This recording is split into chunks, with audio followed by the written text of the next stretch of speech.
के लिए बहुत बहुत धन्यवाद। सर, हमारी कुछ मांगे थी, आपके संज्ञान में हैं चीजें। सबसे मैं एक बार विनम्र अपील करता हूं कि सारे लोग शांति बनाए रखें। इतना आवाज करेंगे तो साहब की आवाज आपको सुनाई नहीं देगी। शांति बनाए रखिए। साहब, हमारी मांगे आपको पता है, जो चीजें हमने रखी थी। दो प्रमुख चीजें अभी हैं जो सामने हैं हमारे। एक तो शासकीय भूमि, वन भूमि, अनुबंध की भूमि की, उनको जो विस्थापन लाभ मिल रहा है वो पट्टे वालों के बराबर नहीं मिल रहा है, जबकि उसी 10 नंबर वार्ड में इसके पहले जो विस्थापन हुआ है उसमें सबको समान लाभ दिया गया है। दूसरी अहम बात की कुछ वार्ड हमारे इस बार छूट रहे हैं विस्थापन की प्रक्रिया में। अभी जैसे 9 नंबर और 10 नंबर, 4 नंबर और 5 नंबर का कुछ क्षेत्र आप ले रहे हैं। बाकी जो शेष भाग बढ़ रहे हैं, जैसे Nehru Nagar, ward number 7, ward number 8 और वार्ड नंबर 3, इसमें से किसी भी व्यक्ति का नाम, अभी जो 1200 साढ़े 1200 नाम आपने डिक्लेयर किए हैं, उसमें से एक भी व्यक्ति का नाम नहीं आया है, जबकि नापी सब जगह हो चुका है। तो क्या हम ये मान के चलें कि इन 4 वार्डों को अभी छोड़ा जाएगा?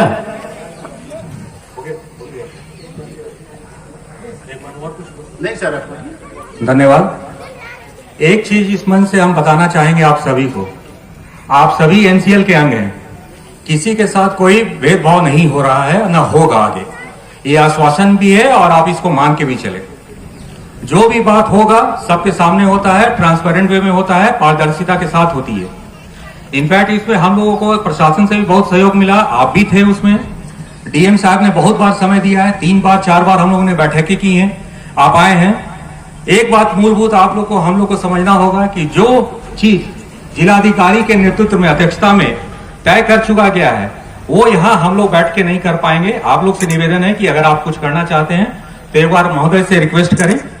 दूसरी बात जो आप बता रहे हैं, जितना भी एक्वायर्ड जमीन है, जो भी अधिकृत की भूमि है, सभी को मिलेगा और सभी को मुआवजा मिलेगा।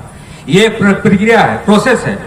अभी एक स्टेज में 610 आदमी का निकाले हैं, अभी 700 का निकाले, 550 का निकाले हैं। ये प्रोसेस ही चलेगा और सभी का है, कोई छूटने वाले नहीं है। जिनकी भी भूमि अधिकृत की गई है उन्हीं सभी को मुआवजा एक तयबद्ध और कालबद्ध तरीके से किया जा रहा है। हाँ, अभी आप लोग को ये एंग्जाइटी होगा कि ये क्यों छूट रहा है, ये वार्ड क्यों छूट रहा है, तो उसके पीछे भी एक सोच है कि जो माइंड से इधर आ रहा है उसको हम लोग पहले टेकअप कर रहे हैं। जहां ज्यादा आप लोग को समस्या है कि हम लोग उसको जल्दी से जल्दी निवारण करें, इसलिए अभी पोर्टल भी खोला गया, आप लोग को उसमें समय भी दिया गया। और जितने भी शंकाएं निवारण है पोर्टल पर तो हो ही रही है, हमारे ऑफिसर्स भी हैं और हम भी हैं और सभी एनसीएल के लोग हैं।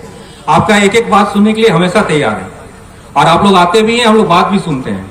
ये तो एक मुआवजा की बात हुई। मेरा और एक आप लोग को कहना है, सीएसआर के तहत भी हम लोगों ने बहुत कुछ सोचा है और मेरा आपके मंच में जो भी बैठे हुए नेतृत्व हैं उनसे भी आग्रह है कि आप भी कुछ बताएं कि हम क्या कर सकते हैं जो सीएसआर के तहत हम आप ला सकें।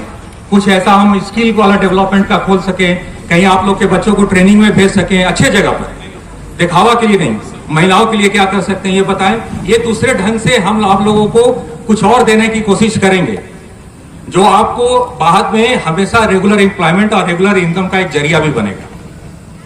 इसमें ऐसा कहीं नहीं है कि ये मुआवजा सिर्फ ये मुआवजा तक सीमित रहेगा। एनसीएल आपको स्किल डेवलपमेंट में महिलाओं के लिए भी, बच्चों के लिए भी सब तरह का प्रयास किया जा रहा है। और मेरा ये निवेदन आपके मंच के नेताओं से भी है, आपसे भी है कि कोई भी आइडिया ऐसा आप जनरेट करते हैं जो सीएसआर से रिलेटेड है, जिसमें हम आपको मदद कर सकते हैं, आप बताएं। हम लोग उस पर गंभीरता से विचार करेंगे।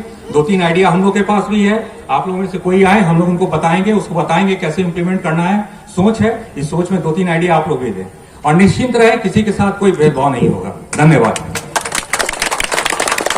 सर, अचानक से दोहरा मापदंड अपनाने का क्या कारण हो गया, जबकि 10 नंबर में आप लोग जो पहले जो विस्थापन किए थे उसमें सबको तो बराबर मुआवजा दिया गया था, ये अचानक से क्या स्थिति निर्मित हो गई सर?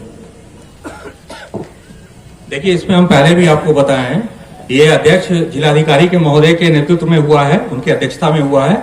आप स्वतंत्र हैं, आप जाएं वहां अपना रिक्वेस्ट करा लें, हम लोग को जैसा आदेश होगा हम लोग फिर करेंगे। लोगों को हटा रहा है जो पिछले 100 साल से रह रहे हैं, जो वनवासी हैं, जो वनांचल के लोग हैं, जो सरकारी जमीन पे रह रहे हैं, जो जंगल भूमि पे रह रहे हैं या जो अनुबंध की जमीन पे रह रहे हैं, उनकी दोहरा मापदंड क्यों अपना रहे हैं? उनको आपको पूर्ण संपूर्ण विस्थापित मानना पड़ेगा। उनको विस्थापन का, पुनर्वास नीति का संपूर्ण लाभ देना पड़ेगा, तभी आप विस्थापन कर सकते हैं। आप अपने जिम्मेवारी से कलेक्टर साहब के ऊपर बात डाल के नहीं डाल सकते, नहीं मुँह कर सकते।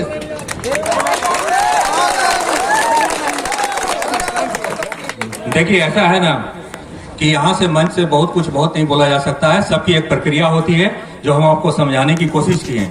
उस प्रक्रिया का पालन हमको करना पड़ेगा। हम एक सरकारी अनुष्ठान है, हम ऐसा कोई प्राइवेट कंपनी नहीं है कि नहीं कर सकते हैं। और आप जहां तक जिम्मेवारी की बात बोल रहे हैं, जिम्मेवारी हम लोग पूरा निर्वहन कर रहे हैं और आगे भी किए हैं और आगे भी करते रहेंगे। ये मेरा बार बार आप लोग से कहना निवेदन है। साहब मेरा भी एक निवेदन था, जैसे कलेक्टर साहब के यहाँ आपने बात की, तो क्या इस पर पुनर्विचार कर सकते हैं आप लोग? जैसा आदेश होगा करेंगे, बोल तो रहे हैं।